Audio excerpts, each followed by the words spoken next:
Hi all, welcome to 10 TV special interview. నేను మీ ఛాన్సీ రాణి. గత కొన్ని నెలలుగా మనం చూస్తూ ఉన్నాం అమెరికా ఇరాన్ మధ్య వార్ ఏ విధంగా కొనసాగుతుందో. పీస్ డీల్ కుదిరిందంటున్నారు, తర్వాత మళ్ళీ యుద్ధం స్టార్ట్ అవుతుంది. అంటే రీసెంట్గా ఇంకొక వార్త జోరందుకుంది. అమెరికా ఇరాన్ మధ్య యుద్ధం ముగిసిపోయింది. కొన్ని అంశాలతో కూడినటువంటి కొంత ఒప్పందాలు కూడా జరిగే అవకాశం ఉంది. సంతకాలు మాత్రమే మిగిలి ఉన్నాయి. పీస్ డీల్ దాదాపు ఖాయం అని చెప్పి వార్తలు అయితే వినిపిస్తున్నాయి. ఇందులో నిజమెంత? నిజంగా అమెరికా ఇరాన్ మధ్య వార్ అనేది ముగిసిపోయినట్టేనా, లేదా మళ్ళీ యుద్ధం స్టార్ట్ అవుతుందా? ఇలాంటి చాలా డౌట్స్ ఉన్నాయి. ఇవాళ మనం తెలుసుకునే ప్రయత్నం చేద్దాం. వివరించేందుకు మనకు అందుబాటులో ఉన్నారు ప్రముఖ విశ్లేషకులు అందే సత్యం గారు. వారితో మాట్లాడదాం, తెలుసుకుందాం. నమస్తే సత్యం గారు. నమస్తే సత్యం గారు, మనం చూస్తున్నాం అమెరికా ఇరాన్ మధ్య యుద్ధం ఏ విధంగా కొనసాగింది అండ్ కొన్ని చర్చలు కూడా జరిగాయి. అయితే ఇప్పుడు మళ్ళీ యుద్ధం ఆగిపోయింది అని అంటున్నారు. నిజంగా యుద్ధం ఆగిపోయిందా, లేదా మళ్ళీ స్టార్ట్ అవుతుందా? అప్డేట్స్ ఏంటి, ఎలా చూడాలి? మొదటి నుంచి కూడా అమెరికా అసాల్ట్ తోటే యుద్ధం ప్రారంభమైంది. తర్వాత ముగింపు కూడా టర్మ్స్ అండ్ కండిషన్స్ అమెరికాకు ఫేవరబుల్గా ఉండే విధంగా అనేక సార్లు బెదిరిస్తూ వస్తుంది, అనేక సార్లు దాడులు చేసింది. ఓసారి దాడులు ఆపింది, సీజ్ ఫైర్ అన్నది, మళ్ళీ దాడులు చేసింది.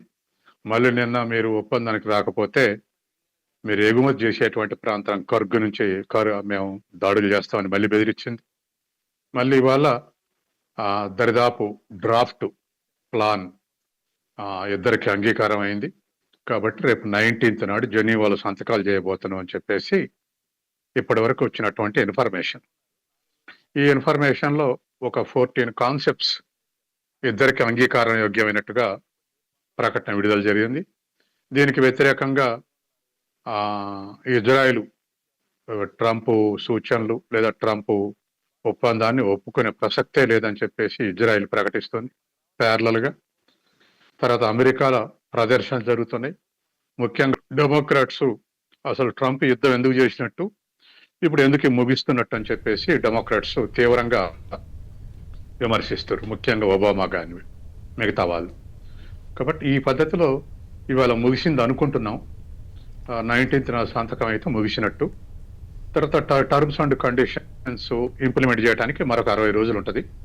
ఆ 60 రోజుల్లో మిగతా అంశాలు కూడా కన్క్లూజన్ చేసే విధంగా ఒప్పందం కుదరబోతుంది అనేది ఇవాళ బయటకు వచ్చినటువంటి అంశం. ఈ 14 అంశాల్లో ఈ 14 కాన్సెప్ట్స్ బ్రాడ్గా ఇద్దరు అంగీకారానికి వచ్చినటువంటి విషయాల్లో ఇరాన్ భవిష్యత్తులో అణుబాంబు తయారు చేయటం కానీ లేదా అణుబాంబు కొనడం కానీ చేయబోదు అనేటువంటిది ఇందులో ఒక అంశం.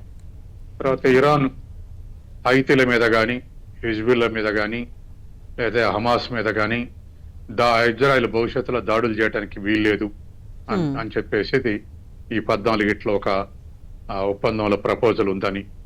తర్వాత ఇరాన్ ఆస్తులను స్తంభింపజేసింది అమెరికా. గత కొన్నాళ్ళుగా 47 ఏళ్ల నుంచి ఏదో ఒకటి చేస్తూ ఉంది.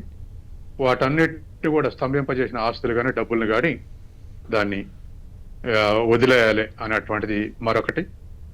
తర్వాత అమెరికా ఎప్పుడు కూడా ఈ జోక్యం చేసుకోవటానికి లేదా ఇజ్రాయెల్గా అమెరికా కానీ ఈ ఇరాన్ విషయంలో జోక్యం చేసుకోవడానికి వీల్లేదు. ఇది భద్రతా మండలి ద్వారా లేదా యుఎన్ఓ ద్వారా ఇది అప్రూవల్ కావాలనేటువంటిది మరొకటి. తర్వాత ఆ ఇరాన్ యొక్క సావరెంటీని రెస్పెక్ట్ ఇవ్వాలి. ఎప్పుడు పడితే అప్పుడు దాడులు ఊరుకునే ప్రసక్తే లేదు. కాబట్టి ఇజ్రాయెల్ అమెరికా కూడా దానికి కట్టుబడి ఉండాలి అంతర్జాతీయ ఒప్పందాలకు అనుగుణంగా అనేటువంటిది మరొకటి. తర్వాత ఇరాన్ ఆధిపత్యం, ఇరాన్ హర్ముజ్ జలసంధి మీద యథావిధిగా కొనసాగించాలి.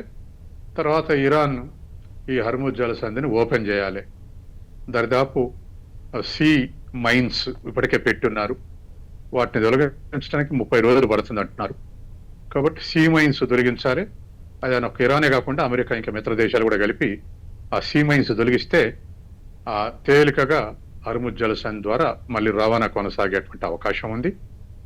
తర్వాత ఈ ఒప్పందంలో భాగంగా, శాంతియుత ఒప్పందంలో భాగంగా ఇరాన్ మీద దాడి చేయకుంటుంటమే కాదు, లెబనాన్ మీద కూడా దాడి చేయడానికి వీల్లేదు. దానికి ఇజ్రాయెల్ కట్టుబడి ఉండాలి.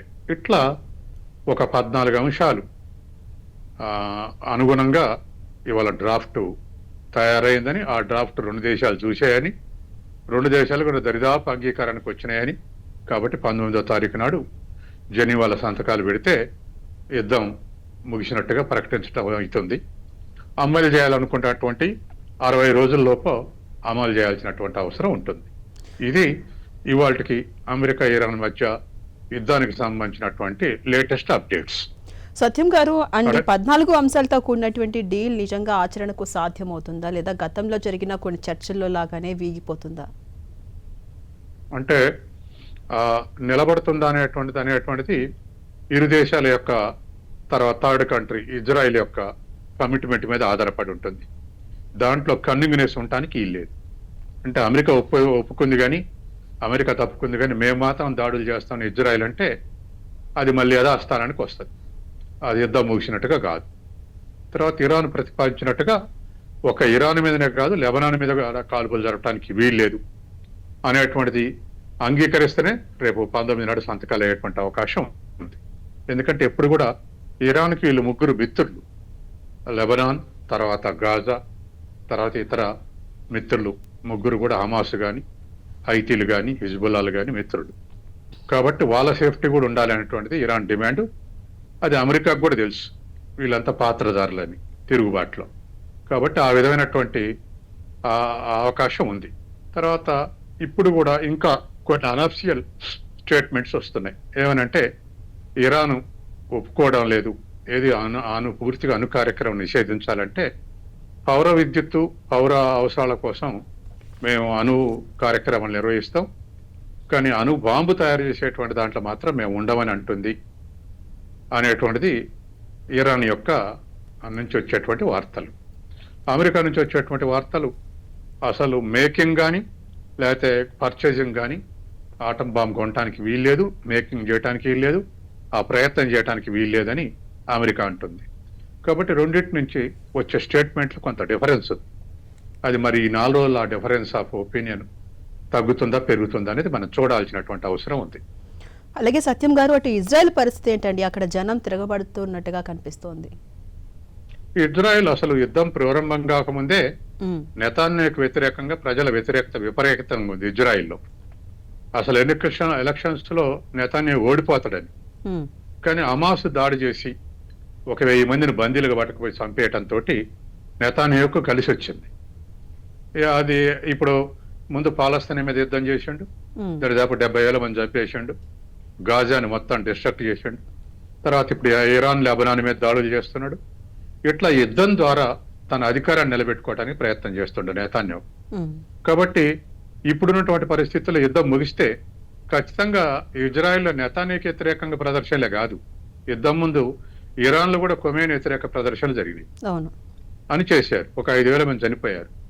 కాబట్టి యుద్ధం ముగిసిన తర్వాత మరి అమెరికాలో కూడా ప్రజలు 320 టౌన్లలో 93 లక్షల మంది పాల్గొన్నారు ప్రదర్శనలని ఒక లెక్క ఉంది.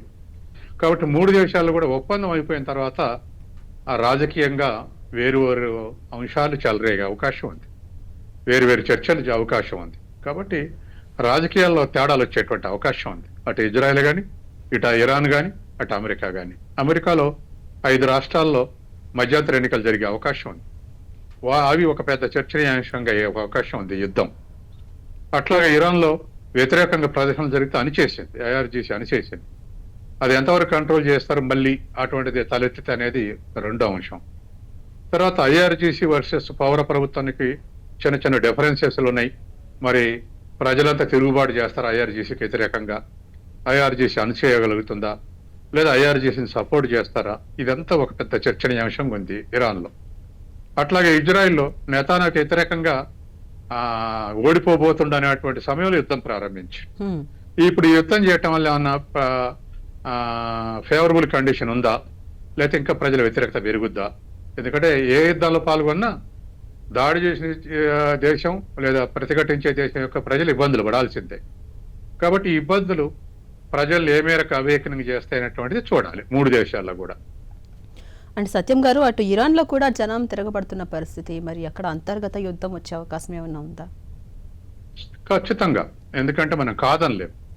ఆ గతంలో అట్లా వస్తేనే అణచివేతలు 5,000 మంది చనిపోయారని ఒక అంచనా వచ్చింది, ఇంకెక్కువ మంది చనిపోయారని కూడా అన్అఫిషియల్ న్యూస్ కూడా ఫ్లోట్ అయినాయి. కాబట్టి రేపు ఖచ్చితంగా ఈ 3 దేశాల్లో అమెరికాలో తిరుగుబాటు కాదు కానీ ఎలక్షన్ రిజల్ట్స్ తలకిందులైతే ట్రంప్ దరిదాపు ఇంపీచ్మెంట్ ఎదుర్కొనే పరిస్థితి వస్తుంది 5 రాష్ట్రాలన్నీ ఓడిపోతే. అమెరికన్ ప్రజలు తీవ్ర వ్యతిరేకత ఉంటారు యుద్ధానికి వ్యతిరేకంగా. ఎందుకంటే ఆయిల్ ధరలు పెరిగి అమెరికాలో ఆయిల్ ధరలు పెరిగినాయి. తర్వాత వచ్చేట అది అంతకుముందే టారిఫ్లు విధిస్తే ఇతర దేశ దిగుమతుల మీద ఆ టారిఫ్ల వల్ల ధరలు పెరిగి ఉన్నాయి. తర్వాత స్వదేశంలో పరిస్థితులు ఉద్యోగరీత్యా లేదా గ్రోత్ రేట్ ఇవన్నీ కూడా ఆశాజనకంగా లేవు. కాబట్టి ఈ 3 కారణాల దృష్ట్యా అమెరికాలో కూడా ఈ ఓట్ల వ్యవహారం, 5 రాష్ట్రాల ఎన్నికలు వీటి విషయంలో కంప్లీట్ నెగిటివ్ వస్తే ట్రంప్ మీద ఒత్తిడి పెరుగుద్ది. అట్లాగే ఇజ్రాయెల్ ఎట్లాగో నెతాన్యాహు వ్యతిరేకత యుద్ధం ప్రారంభక ముందే ఎలక్షన్లు ఓడిపోతాడనే వార్తలు వచ్చినాయి. ఇప్పుడు ఎట్లుందో మనం చూడాల్సినటువంటి అవసరం ఉంది. అలాగే ఇటు ఈ యుద్ధం కానీ నిజంగా ఆగిపోతే ఇండియాకు వచ్చే లాభాలు ఏంటండి? ఖచ్చితంగా అండి. ఎందుకు లాభాలు అయితే అసలు ప్రపంచం మొత్తానికి లాభాలే. మన గ్రోత్ రేట్ ని 7.4% నుంచి ఎస్టిమేషన్ అయ్యేటటువంటి సంస్థలు 6.9కి తగ్గించారు. మళ్ళీ ఆ తర్వాత 6.4 తగ్గించారు. ఎందుకంటే తగ్గించారంటే ఆయిల్ రేట్లు పెరిగితే అన్నిటి రేట్లు పెరుగుతున్నాయి. ట్రాన్స్పోర్ట్ లో ప్రతిదానికి ట్రాన్స్పోర్ట్ ఉంది కాబట్టి అన్నిటి యొక్క ధరలు పెరిగినాయి. ఇవాళ బగ్గు ఉంటున్నాయి కూరగాయల ధరలు. అట్లే ఇన్ఫ్లేషన్ కూడా 1.7 ఇన్ఫ్లేషన్ ఉన్నది, ఇప్పుడు 5 దాకా 5% ఇన్ఫ్లేషన్ కొనసాగుతుంది. ప్రజలు ధరల ఒత్తిడికి లోనవుతున్నారు. ఖచ్చితంగా ఫెయిర్ గా ఇవాళ కనుక యుద్ధం ముగిస్తే మళ్ళీ హర్ముజ్ జలసంధి ఓపెన్ చేస్తే మనకు మళ్ళీ బ్యారెల్ దరిదాపు $60 పడిపోయే అవకాశం ఉంది. యుద్ధం కాలంలో $110 పెరిగింది బ్యారెల్. అటువంటిది ఇప్పుడు 90-80కి తగ్గింది. ఒప్పందం కుదురుతుండనగానే $80 తగ్గింది. రేపు ఇంకో $20 తగ్గింది అనుకో బ్యారెల్, పెట్రోల్ రేటు సగానికి సగం తగ్గినట్టు. అది కస్టమర్స్ కి ఇస్తారా లేదా అనేటువంటిది ఇండియన్ గవర్నమెంట్ ఇష్టం, ఆయిల్ సంస్థల ఇష్టం. గతంలో తగ్గితే ఇయ్యలేదు.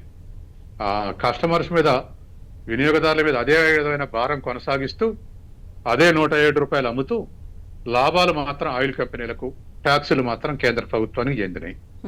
కింద కస్టమర్స్ లాభపడలే. ఇప్పుడు మరి మళ్ళా తగ్గితే ఏమైనా తగ్గిస్తారా అట్లే ఉంచుతారా అనేది చెప్పలేము. ఇండియన్ గవర్నమెంట్ బాగా అలవాటు పడి ఉంది, పెంచిన ధరలు లాభం పొందడానికి అలవాటు పడి ఉంది. కాబట్టి అట్లే ఉంచుతారా అనేది తర్వాత వేరే అంశం. కానీ మనకు ఎంత బెనిఫిట్ అంటే, మనం అమెరికా నుంచి పెట్రోల్ దిగుమతికి చేసుకోవాలంటే ఒక బ్యారెల్ ధర, అక్కడ క్రూడ్ ఆయిల్ ధర $44. ఇంపోర్ట్ చేసుకోవడానికి $14 ఖర్చు అయింది అమెరికా నుంచి. అంటే 44 + 14 లెక్కేయండి, దరిదాపు $68-70 పడుతుంది. కానీ ఇరాన్ నుంచి దిగుమతి చేసుకోవడానికి లేదా గల్ఫ్ నుంచి తీసుకోవడానికి అక్కడ క్రూడ్ ఆయిల్ ధరలు బ్యారెల్ $14 మాత్రమే. అమెరికా $45 అయితే గల్ఫ్ లో $14 మాత్రమే. తర్వాత మనం దిగుమతి చేసుకోవడానికి $2 బ్యారెల్కు. ఎందుకంటే మనకు 2000 కిలోమీటర్ల దూరంలో ఉంది హర్ముజ్ జలసంధి బాంబే పోర్టుకు. అదే అమెరికా నుంచి అయితే 17,000 కిలోమీటర్లు, ఇక్కడ నుంచి అయితే 2,000 కిలోమీటర్లే. కాబట్టి దరిదాపు 60% ధరలో తేడా వస్తుంది. అందుకని ఖచ్చితంగా భారతదేశం బెనిఫిట్ అవుద్ది. భారతదేశమే కాదు, హర్ముజ్ జలసంధి ద్వారా ఎక్కువ దిగుమతి చేసుకుంటున్నట్టు చైనా, భారతదేశం, ఏషియన్ కంట్రీస్, ముఖ్యంగా ఈస్ట్ ఏషియన్ కంట్రీస్ బెనిఫిట్ అవుతాయి. అది ఖచ్చితంగా ఎకానమీ మీద పాజిటివ్ ఎఫెక్ట్ ఉంటుంది. అలాగే సత్యం గారు, అటు పాకిస్తాన్ కావచ్చు, గల్ఫ్ దేశాల పాత్ర ఎలా ఉండబోతోంది? యుద్ధం ఆగితే వాటి ఇమేజ్ ఏమైనా పెరుగుతుందా, లేదా కంటిన్యూ అయితే ఎటువంటి ఇబ్బందులు అక్కడ ఎదుర్కోవాల్సి వస్తుంది వాళ్ళు? ఇప్పటి వరకు గల్ఫ్ దేశాల్లో అమెరికా స్థావరాలు 9 దేశాలు కలిపి దరిదాపు 19 స్థావరాలు ఉన్నాయని ఒక అంచనా. అమెరికా స్థావరాలు ఉన్నంత కాలం మేము సేఫ్ ఉన్నట్టే, అది ఇజ్రాయెల్ నుంచి కానీ ఇరాన్ నుంచి కానీ అనుకున్నాయి. కానీ మొన్న యుద్ధంలో ఇరాన్ పచ్చడి చేసింది అమెరికా స్థావరాలని. దాంతో గల్ఫ్ దేశాల యొక్క కాన్ఫిడెన్స్ తగ్గింది. అమెరికా మమ్మల్ని కాపాడలేదు, ఎప్పుడైనా ఇరాన్ తోటి వైరుధ్యం వస్తే అనేటువంటి ఒక ఫ్యాక్ట్ ఎస్టాబ్లిష్ అయింది. కాబట్టి ఇవాళ గల్ఫ్ దేశాలు అమెరికాకు స్థావరాలు ఇవ్వటంలో కొన్ని కండిషన్స్ పెట్టే అవకాశం ఉంది. తర్వాత రెండవది, గల్ఫ్ దేశాలు ఈ గ్యాస్ కానీ పెట్రోల్ కానీ ఎగుమతి చేస్తేనే వాటికి రాబడి, ఇంకో విధంగా రాబడి లేదు. ఇప్పుడు అమెరికన్ స్థావరాల మీద దాడులు చేయటంతో ఆ ఎగుమతులు తగ్గినాయి. అట్టా గల్ఫ్ దేశాలన్నిటికీ పెద్ద దెబ్బ జరిగింది. కాబట్టి ఈ దృష్ట్యా ఇవాళ యుద్ధం ముగిస్తే అన్ని దేశాలు, గల్ఫ్ దేశాలతో సహా అన్ని దేశాలు కూడా చాలా హ్యాపీగా ఉండేటువంటి అవకాశం ఉంది. అలాగే సత్యం గారు, అటు ట్రంప్ మోదీ భేటీ కాబోతున్నారు, ఫేస్ టు ఫేస్ మీటింగ్లో పాల్గొనబోతున్నారు కదా, సో ఈ భేటీ మనకి ఏ విధంగా ఉపయోగపడే అవకాశం ఉంది? మనకు ట్రంప్ మిత్రుడు అని చెప్తుంటాడు, అవును. అవకాశం వచ్చినప్పుడల్లా వ్యతిరేకంగా ప్రవర్తిస్తుంటాడు. ఉమ్, గతంలో ఇంత మంచి ఫ్రెండ్స్ లేరు అనుకున్నాం మోడీ ట్రంప్. అవును. వాళ్ళిద్దరు స్టేట్మెంట్లు కూడా అట్నే ఉన్నాయి. కానీ మొన్న పాకిస్తాన్ తోటి గలాట రాగానే పాకిస్తాన్ కొప్పు కాసింది అమెరికా. అవును. ఎందుకో ఆ యుద్ధం కొనసాగితే భారతదేశం పాకిస్తాన్ స్మాష్ చేస్తుందని అంటేనే రంగంలోకి వచ్చి యుద్ధాన్ని ఆపిచ్చాడు. అది పాకిస్తాన్ సేవ్ చేయడానికే. కాబట్టి అమెరికా తన ఇంట్రెస్ట్ చూసుకుంటుంది. మనకు చైనానికి వైరుధ్యం వస్తే మనకు సపోర్ట్ చేస్తుంది, మనకు పాకిస్తాన్కి వైరుధ్యం వస్తే పాకిస్తాన్ సపోర్ట్ చేస్తుంది. తర్వాత ఏ రెండు దేశాల మధ్యనైనా సంబంధాలు కొనసాగటం అనేది మోడర్న్ ఎకానమీలో తప్పదు. అన్ని దేశాలకు బయలేటల్ రిలేషన్స్ ఉన్నాయి. ఈ బయలేటల్ రిలేషన్స్ సవ్యంగా సాగటానికి అన్ని దేశాలు సహకరించుకోవాలి. సహకరించుకుంటే ట్రేడ్ పెరుగుతుంది. ఇవాళ జీడిపిలలో ట్రేడ్ మెయిన్ కాంపోనెంట్ గా మారుతుంది. కాబట్టి ఇతర దేశాలకు ఎగుమతులు చేయడం ద్వారానే జీడిపి పెరుగుతుంది. కాబట్టి అన్ని దేశాలు ఆర్థిక సంబంధాలు పెట్టుకుంటే ఇంకా మీకు ఆశ్చర్యపోతారు మీరు. ఉమ్, గాల్వాన్లో ఘర్షణలు జరుగుతున్నప్పుడే మనకు చైనాకు ఆర్థిక సంబంధాలు తగ్గలే. అవును. $120 బిలియన్ ట్రేడ్ నడిచింది. ఉమ్, ఇప్పుడు $135 బిలియన్ ట్రేడ్ నడుస్తుంది అనుకోండి. Um, it is almost all equal to America India trade. Um, కాబట్టి కళ్ళు కనపడేది వేరు, జరిగేది వేరు. అన్ని దేశాల అవసరాలు అట్లున్నాయి, అన్ని దేశాల ప్రయోజనాలు అట్లున్నాయి. కాబట్టి మోడీ ట్రంప్ మాట్లాడితే ఏదైనా జరగనియండి, ఏది మాట్లాడినా అంతో ఇంతో ప్రయోజనమే. కాకపోతే ట్రంపే మన ఆబ్జెక్టివ్స్ ని వమ్ము చేసిండు. అవును. ఏది ఎవరి మీద టారిఫ్లు విధించినా మన మీద విధించడం అనుకున్నాం. కానీ మన మీదనే ఎక్కువ టారిఫ్లు అనే వరకల్లా గుండె బలిగారు మన దేశంలో అందరూ. ఉమ్, ఏం చేయలేని పరిస్థితికి వచ్చారు. చాలా కఠినంగా వ్యవహరించండి. మన వాళ్ళు ఉరుకుల పరుగుల మీద బయోలేటరల్ రిలేషన్స్ కోసం 1 డజన్ దేశాల చుట్టూ ఉడుకులో పెట్టారు. ఆల్టర్నేటివ్ మార్కెట్లు ఎన్నుకోవటానికి మామూలు పరిగెత్తలేదు. అప్పుడు అమెరికా మీద ఉన్నటువంటి భ్రమలు పోయినాయి. ఉమ్, మనకు రష్యా మిత్రుడే అని అనుకునే స్థితికి వచ్చింది మళ్ళీ. ఉమ్, కాబట్టి ట్రంప్కు అమెరికా ప్రయోజనాలు తప్ప మిగతా దేశాల ప్రయోజనాలు పెద్దగా పట్టవు. ఆయన అధికారంలోకి వచ్చేటప్పుడే అన్నాడు కదా, make America great, make dollar great అని. ఉమ్. కాబట్టి దానికి అనుగుణంగానే పనిచేస్తుంటారు. అలాగే సత్యం గారు, అటు రీసెంట్గా మనం చూసాం అమెరికా భారత నౌకలపై దాడి చేయడం, 3 చనిపోవడం. మరి ఫేస్ టు ఫేస్ మీట్లో ఈ అంశం ఏమన్నా చర్చకు వచ్చే అవకాశం ఉందా? మోదీ ఆ అంశాన్ని అవకాశం ముందు ఉంది. పెడతారా? ఖచ్చితంగా అవకాశం ఉంది. ఎందుకంటే అది కరెక్ట్. ట్రంప్ ఏమో ఇరాన్ మీద దోషేస్తుండు, మేంగా దాడి చేసింది, ఇరానే దాడి చేసిందని. మనమేమో అమెరికా దాడి చేసింది అనేది మనకున్నటువంటి ఇన్ఫర్మేషన్. దాంతో నిరసన తెలిపారు కానీ భవిష్యత్తులో మరి ఎవరికి వాళ్ళే ఓపిక పట్టే దాని మీద, రెస్పెక్ట్ ఇచ్చుకునే దాని మీద ఈ దాడులు ఆగేటువంటి అవకాశం ఉంది. అది ఏ మేరకు సఫలీకృతం అవుతారో మనం చూడాలి. అలాగే ఇరాన్ అమెరికాకి సంబంధించిన యుద్ధం ఆగిపోతుందా లేదా, పీస్ డీల్ కుదురుతుందా లేదా అనే దానికి సంబంధించి ఒక క్లారిటీ అయితే ఇచ్చారు sir. Thank you so much. Thank you. చూస్తారు కదా, ఇది ఇవాల్టి ఇంటర్వ్యూ. నెక్స్ట్ ఇంటర్వ్యూలో మళ్ళీ కలుసుకుందాం. Keep watching 10 TV.